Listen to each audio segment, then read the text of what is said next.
রব্বুল আলামিন বলেন, তাবারাকাল্লাযী বিয়াদিহিল মুলকু ওয়া হুয়া আলা কুল্লি শাইইন কাদির আল্লাযী খালাকাল মাউতা ওয়াল হায়াতা লিয়াবলুয়াকুম আইয়ুকুম আহসানু আমালা ওয়া হুয়াল আজিজুল গফুর।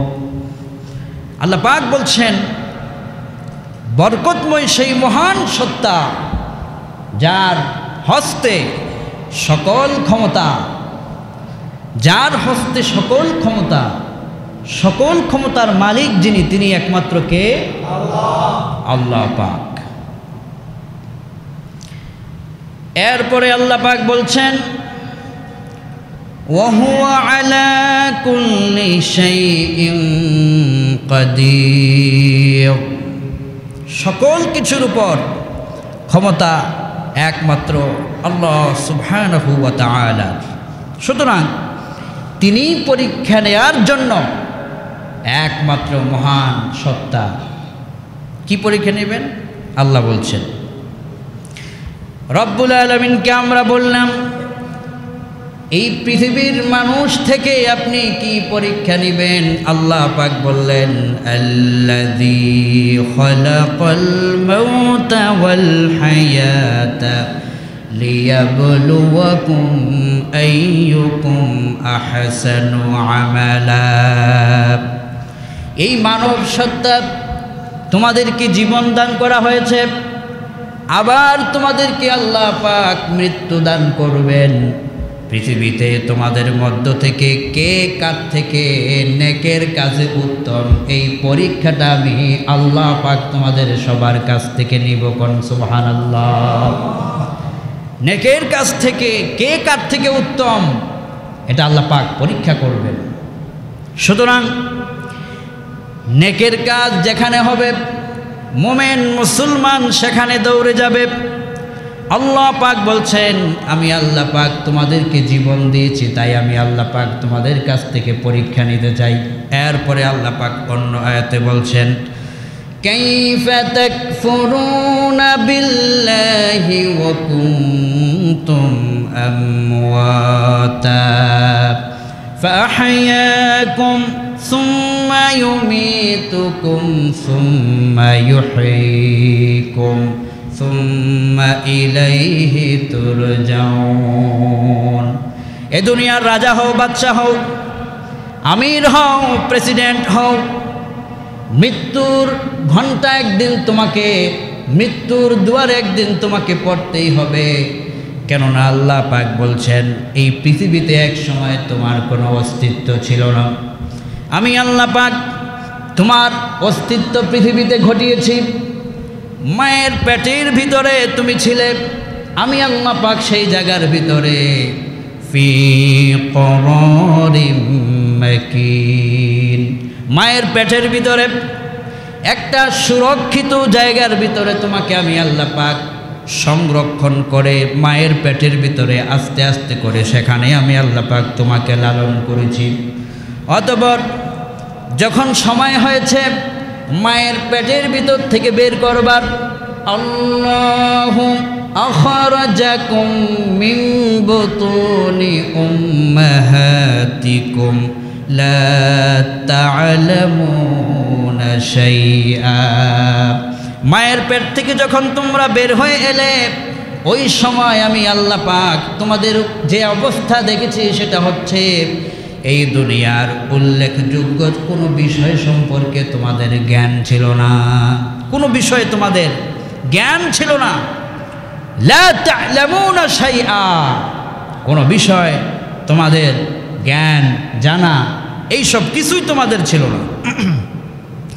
সুতরাং আর-রহমান আল্লামাল কুরআন খালাকাল ইনসানা আল্লামাহুল বায়ান, রহমান তোমাদেরকে সৃষ্টি করেছেন, অতঃপর আল্লাহ পাক তোমাদেরকে আল্লামাহুল বায়ান, কিভাবে কথা বলতে হবে সময় মতো সেটাও আল্লাহ পাক তোমাদেরকে শিখিয়েছেন। কোন সুবহানাল্লাহ।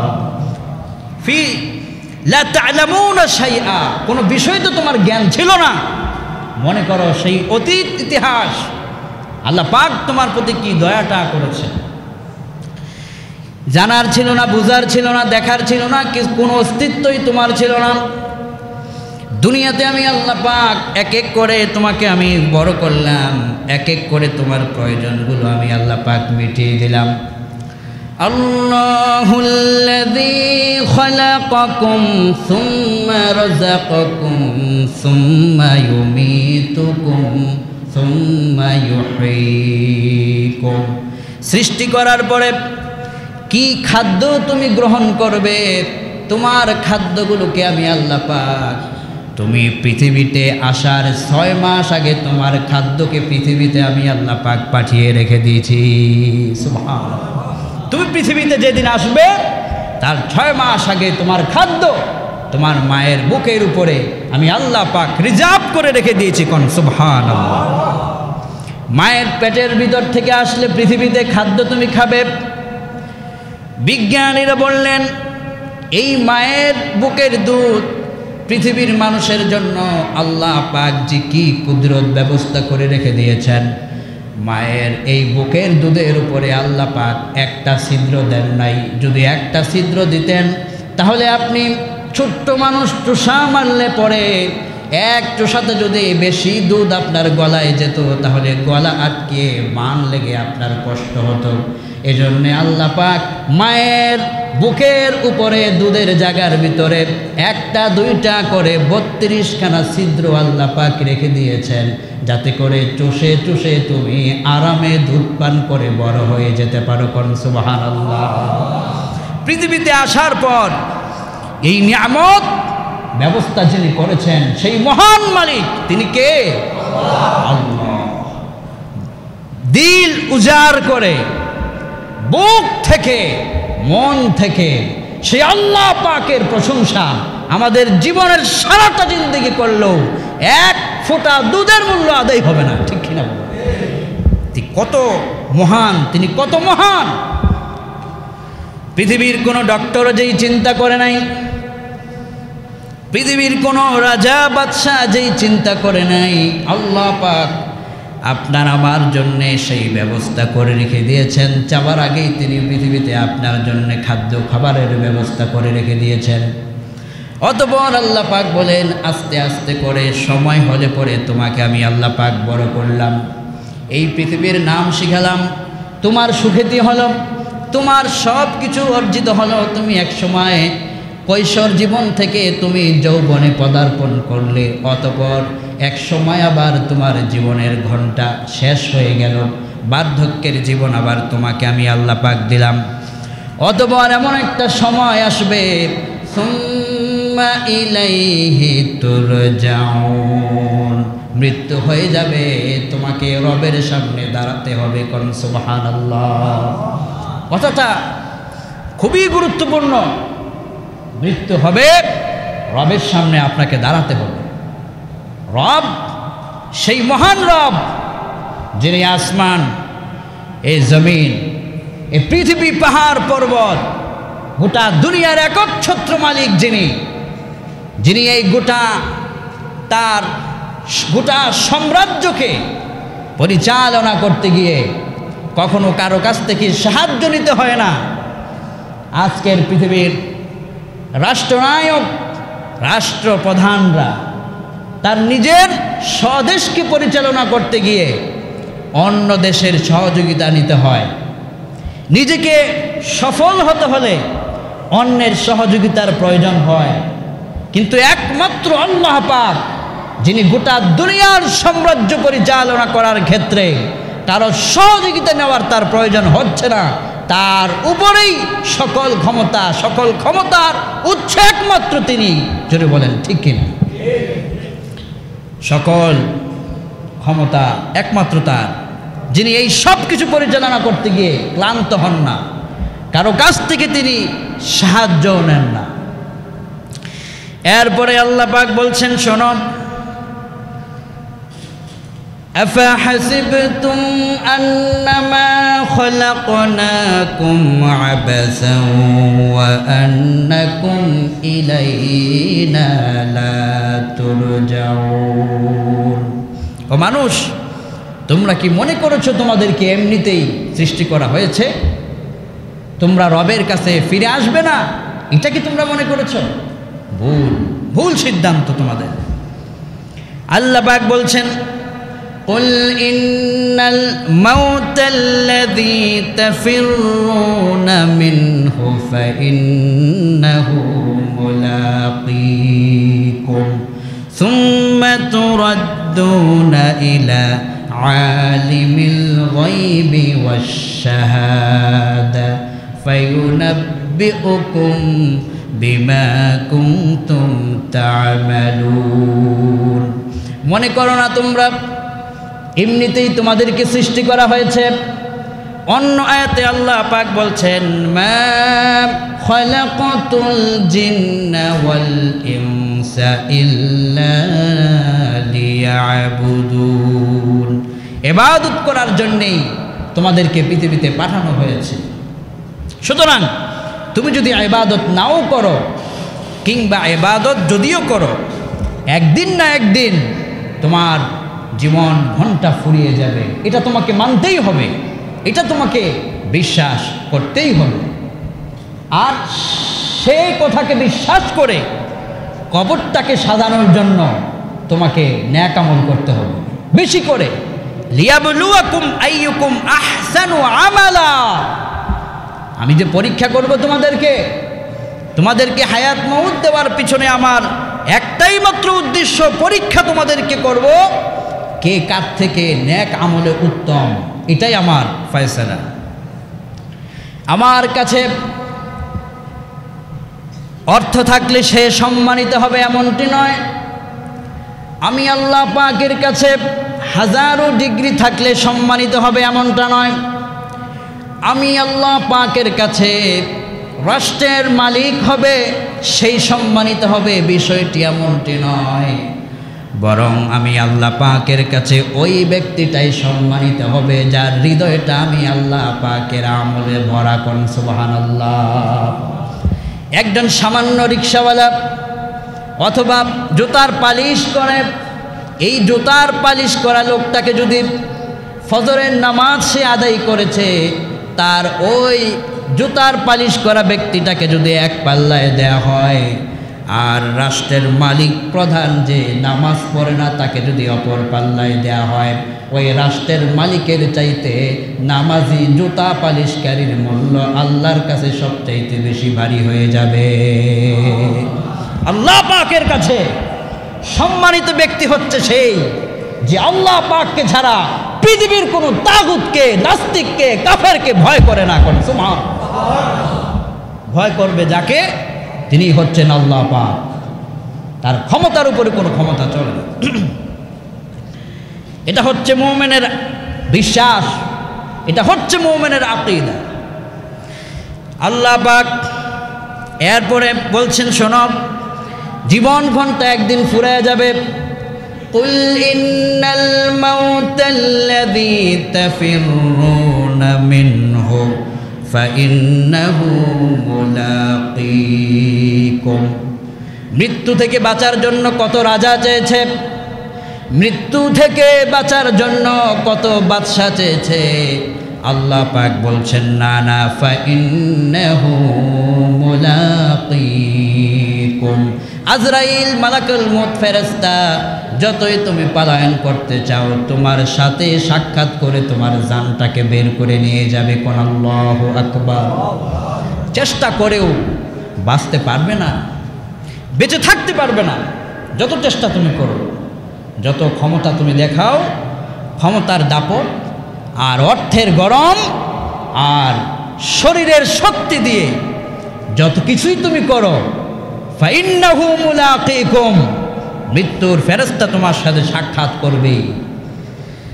এজন্য একজন কবি বলছিলেন, মুমিন এবং মুনাফিকের ভিতরে পার্থক্য হচ্ছে জানাজা একজন মুমিন যদি মারা যায় তার জানাজায় লক্ষ কোটি মুমিন কাঁদে, আর মুনাফিক মারা গেলে মানুষ হাসে। ঠিক কিনা বলে? এটা হচ্ছে মুমিনের চূড়ান্ত ফয়সালা।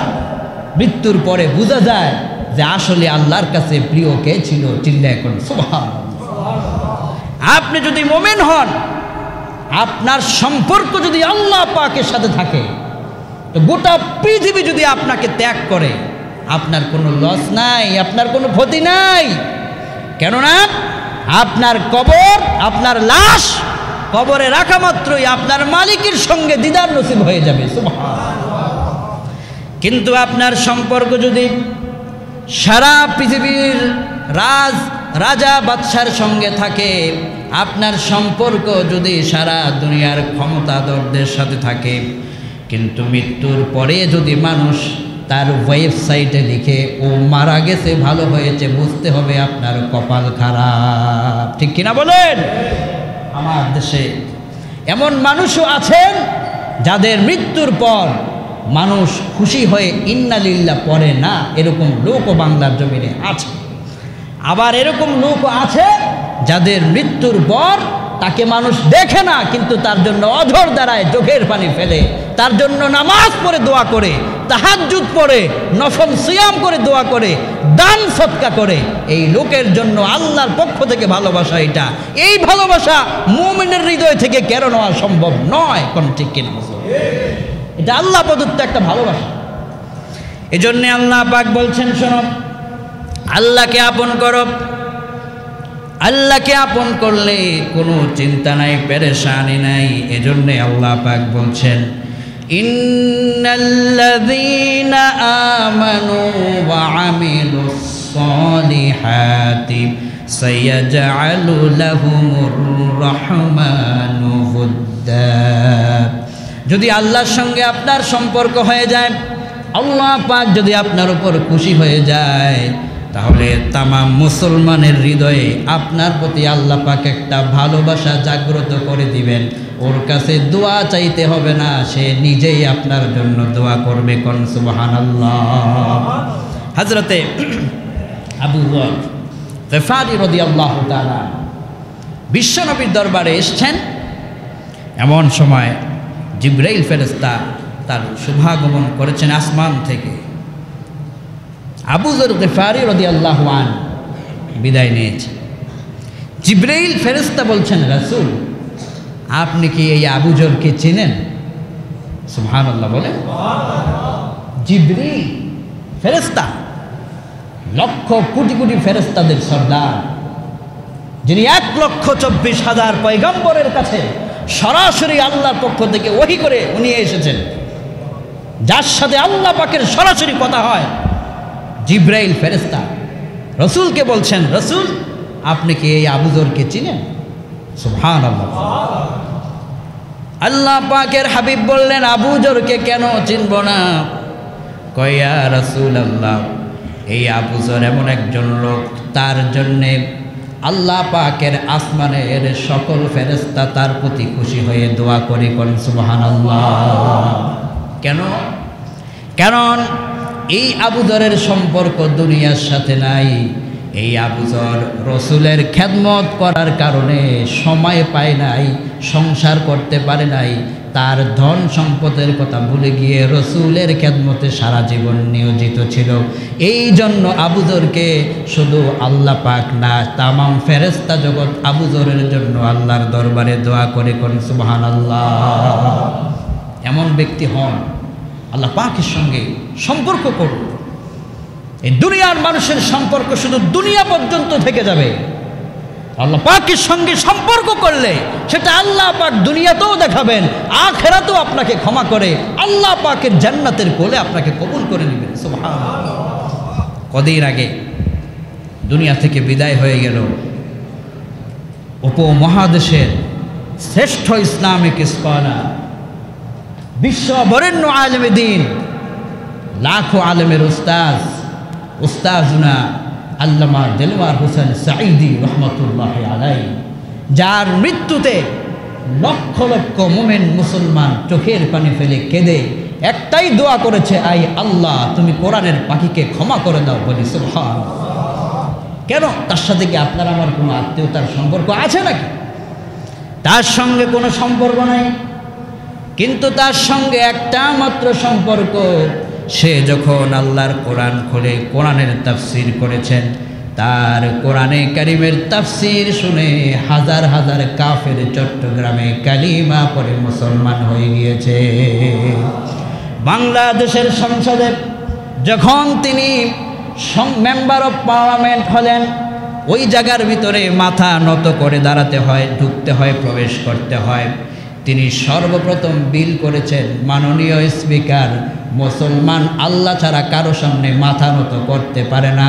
এই আইন, এই বিল তিনি সংসদে পর্যন্ত তুলেছেন। চিল্লায়ে কোন সুবহানাল্লাহ। আল্লাহ পাকের কোরআনের জন্য তাকে লোকেরা ভালোবাসে। মৃত্যুর সাথে সাথে তার কারামত প্রকাশ হয়ে গেল। আল্লাহ পাকের কোরআনের একটা আয়াত আমার মনে পড়ে গিয়েছে। আল্লাহ পাক বলছেন, যদি মুমিন হও ওয়াবশিরু বিল জান্নাহ, মুমিন যারা মৃত্যুর সময় জান্নাতের সুসংবাদটা তারা সরাসরি পেয়ে মৃত্যুবরণ করে। কোন সুবহানাল্লাহ।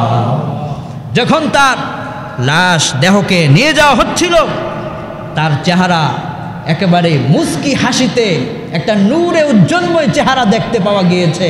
মানুষ অবাক হয়েছে যে মানুষ মৃত্যুর পরেও আবার মুস্কি হাসি কেমনে? তার ব্যাখ্যা হচ্ছে ও আবশিরু বিল জান্নাহ, মুমিন মৃত্যুর আগে জান্নাতের খবর পায়, এজন্য মরার পরেও সে মুস্কি হাসতে থাকে। কোন সুবহানাল্লাহ। এটা আল্লাহ পাকের পক্ষ থেকে নিয়ামত। এই ভালোবাসা নিয়ামত কোটি মুসলমানের হৃদয় থেকে তাকে কেড়ে নেওয়া সম্ভব হয়েছে, কিন্তু এই দোয়া, এই ভালোবাসা কেড়ে নেওয়া কিয়ামত পর্যন্ত সম্ভব হবে না। কারণ আল্লাহ পাকের কোরআনের জন্যই লোকেরা তাকে ভালোবেসেছে। কোন ঠিক কিনা? শুধু এখানেই শেষ নেই আমার ভাইয়েরা। ওনার এলাকার এক লোক আমাকে বলছে, হুজুর, আমি নিজে ওনার 25টি তাফসিরুল কোরআন মাহফিলে সরাসরি গিয়েছি এবং একটা তাফসিরুল কোরআন মাহফিলে আমি দেখেছি হঠাৎ করে মাহফিলের আগে প্রচণ্ড বৃষ্টিতে পুরা প্যান্ডেল লণ্ডভণ্ড হয়ে যায়। খুলনা আলিয়ার প্রধান মুফাসসির, কোরআন থেকে তিনি তাফসির করছিলেন, প্রচণ্ড বৃষ্টিতে লণ্ডভণ্ড পরিবেশ হয়ে যায়, লক্ষ লক্ষ জনতা সেখানে উপস্থিত। এখন মানুষগুলো কি করবে এই বৃষ্টির পানির ভিতরে? আল্লাহর কোরআনের পাখি মাহফিলের মাইকটা সামনে নিয়ে তিনি শুধু একটা কথা বলছেন, আই আল্লাহ, আমরা সবাই আল্লাহর কোরআন শুনতে এসেছি, দয়া করে একটা কোরআনের পরিবেশ সৃষ্টি করে দেন। ওই লোক তিনি আমাকে বলেছেন, সরাসরি নিজের চোখে তিনি দেখেছেন যে দোয়া করার সাথে সাথেই বৃষ্টি দূর হয়ে গিয়েছে, কোরআনের মাহফিল আবার আগের মতো শুরু হয়ে গিয়েছে।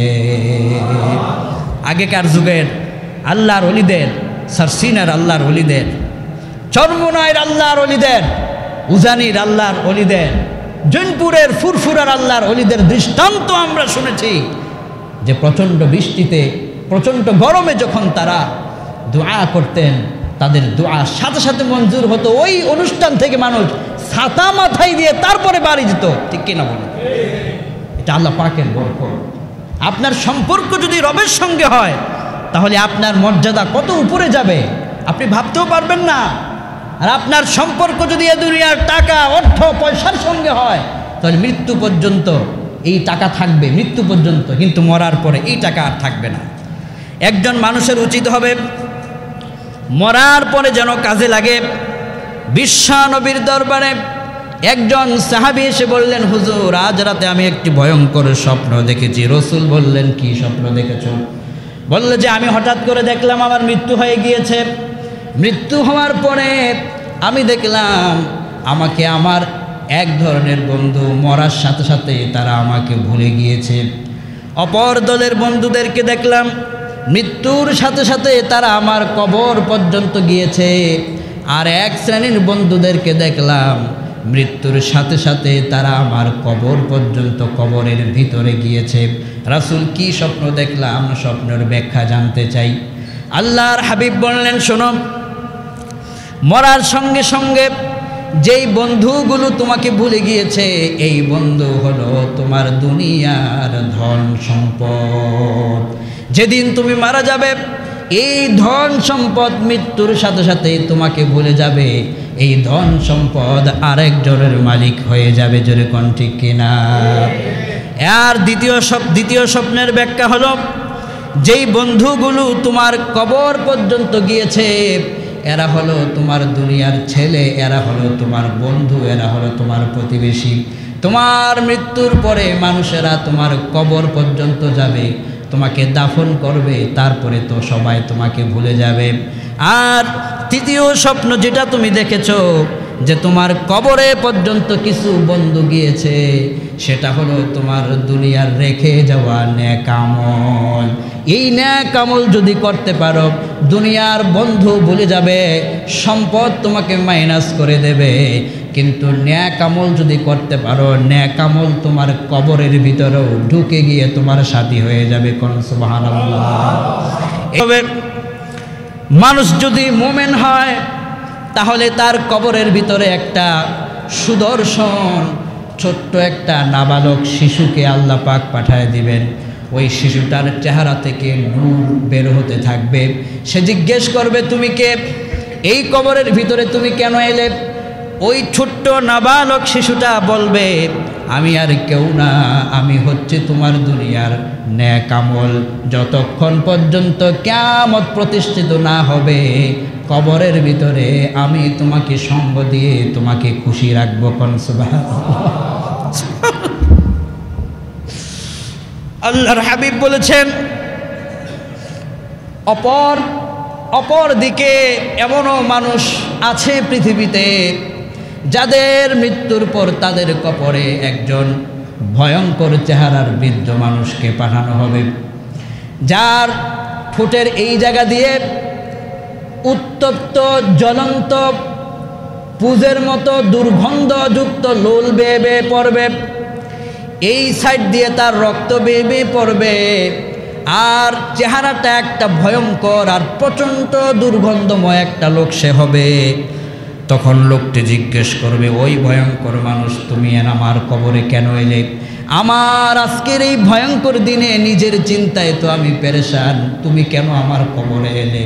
সে বলবে, আমি দুনিয়ার কোনো সাধারণ কোনো মানুষ নই, আমি কোনো মানুষ না, আমি হলাম তোমার দুনিয়ার বদ আমল। দুনিয়ার ভিতরে যেই গুণাগুলো করেছ ওই গুণাগুলো একত্রিত করে আল্লাহ আমাকে পাঠিয়েছেন। আজকে কিয়ামত পর্যন্ত কবরের ভিতরে আমার দুর্গন্ধ দিয়ে দিয়ে তোমাকে শাস্তি দেওয়া হবে। নাউযুবিল্লাহ। আমার বন্ধুগণ, এই কবর থেকে, কবরের আযাব থেকে বাঁচার জন্যে আল্লাহ পাকের হাবিব এই জন্যই আমাদেরকে বলেছেন বেশি করে তোমরা এই দোয়াটা করবা, আল্লাহুম্মা ইন্নী আউযু বিকা মিন আযাবিল কবর।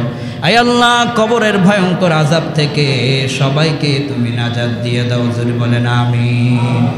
আল্লাহ পাক বলছেন, শোনো, যদি আমার প্রিয় হয়ে মরতে পারো তোমার কোনো চিন্তা থাকবে না। আলা ইন্না আউলিয়া আল্লাহি লা খাউফুন আলাইহিম ওয়ালা হুম ইয়াহজানুন। আমার প্রিয় ওলি, আমার কোনো বন্ধু মুমিন যদি মারা যায়, আল্লাহ আসমান থেকে অর্ডার করেছেন ওই ব্যক্তির কোনো চিন্তা নাই, দুঃখ নাই। কেননা লাহুমুল বুশরা ফিল হায়াতিদ দুনিয়া ওয়া ফিল আখিরাহ। তার জন্য সুসংবাদ শুধু দুনিয়াতে নয়, মৃত্যুর পরও তার জন্য জান্নাতের সুসংবাদ। জোরে কোন সুবহানাল্লাহ। পক্ষান্তরে আমার ভাইয়ারা, যদি জাহান্নামী হয়ে কেউ মারা যায়, আল্লাহ পাক বলছেন, ফাল্লাযীনা কাফারু কুত্তিআত লাহুম সিয়াবুম মিনান নার। কেউ যদি জাহান্নামী হয়ে মারা যায়, সিয়াবুম মিনান নার, আগুনের পোশাক সর্বপ্রথম তাকে দেয়া হবে। ইউসাব্বু মিন ফাওকি রুউসিহিমুল হামিম, এই মাথা দিয়ে, মাথার উপর দিয়ে উত্তপ্ত জ্বলন্ত পানি, উত্তপ্ত ফুটন্ত পানি ঢেলে দেওয়া হবে।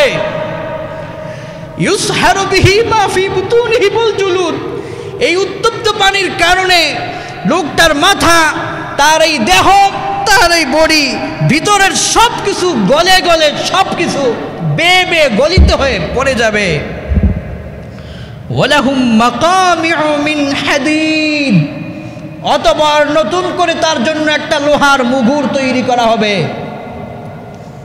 কুল্লামা আরাদু আন ইয়াখরুজু মিনহা উইদু ফিহা, তারা বলবে আল্লাহ এই শাস্তি আর সহ্য করতে পারছি না, একটু বের করে দেন জাহান্নাম থেকে, একটু বের হতে চায়, আর সহ্য হচ্ছে না। আল্লাহ পাক বলবেন ভয়ঙ্কর কথা, ওয়াযুকু আযাবাল হারিক, বের করবো না তোদেরকে, আযাবকে আস্বাদন কর, আযাবকে ভোগ কর। ইউদাফ লাহুল আযাবু ইয়াওমাল কিয়ামা, কিয়ামতের দিন আরো দ্বিগুণ শাস্তি তোদের জন্য করে দেওয়া হবে, কেননা পৃথিবীর ভিতরে আমার কোরআনের সঙ্গে বেয়াদবি করেছিলি। কোন নাউযুবিল্লাহ। কুল্লামা আরাদু আন ইয়াখরুজু মিনহা উইদু ফিহা ওয়াযুকু আযাবাল হারিক, আল্লাহ বলবেন না, কোনো ক্ষমা নাই, আযাবকে ভোগ কর।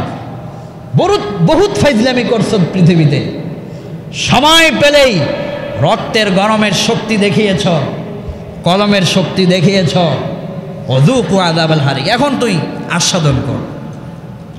পক্ষান্তরে আল্লাহ পাক বলছেন, সুসংবাদের কথা আল্লাহ বলছেন, যদি একটা সেজদা দিয়ে মরতে পারিস যুবক, যদি আল্লাহর জন্য এক ফোঁটা চোখের পানি দিয়ে মরতে পারেন বৃদ্ধ আমার বাবারা, আল্লাহ পাক বলছেন ইন্নাল্লাহা ইউদখিলুল্লাযীনা আমানু ওয়া আমিলুস সালিহাত জান্নাতিন তাজরি মিন তাহতিহাল আনহার। আল্লাহ পাক বলছেন যদি তোমার আমলনামায় একটা সেজদা পাওয়া যায়, চোখের পানি যদি পাওয়া যায়, তাহলে আমি আল্লাহ পাক বলবো বান্দারি চিন্তা করিস না, ওই জান্নাত তোর জন্য আমি আল্লাহ রিজার্ভ করে দিলাম। কোন সুবহানাল্লাহ।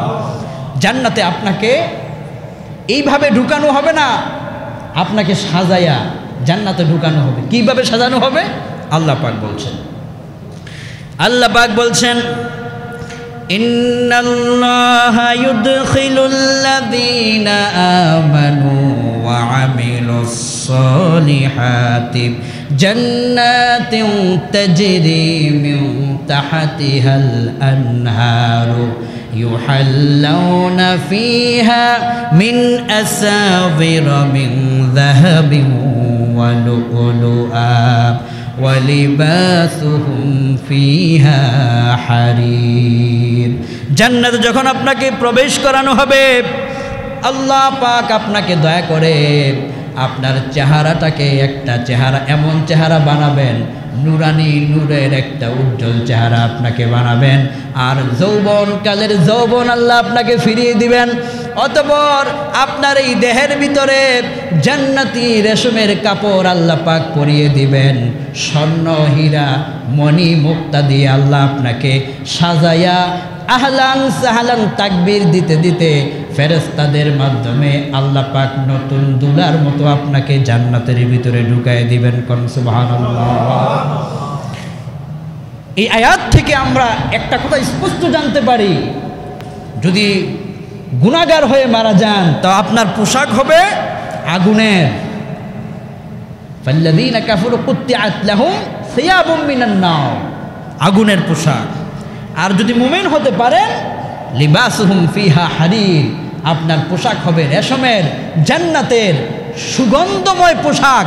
আপনার পোশাকটা থেকে যেই নূর বের হবে, ওই নূরে গোটা জান্নাত আলোকিত হয়ে যাবে। সুবহানাল্লাহ, সুবহানাল্লাহ। আয় আল্লাহ, আপনি যেদিন আপনার প্রিয় বান্দাদেরকে জান্নাত দিবেন, আমরা জান্নাত পাবো কিনা সেই আশাও করতে পারি না, কেননা আমরা এত গুনাহ করেছি, আমরা এত নাফরমানি করেছি।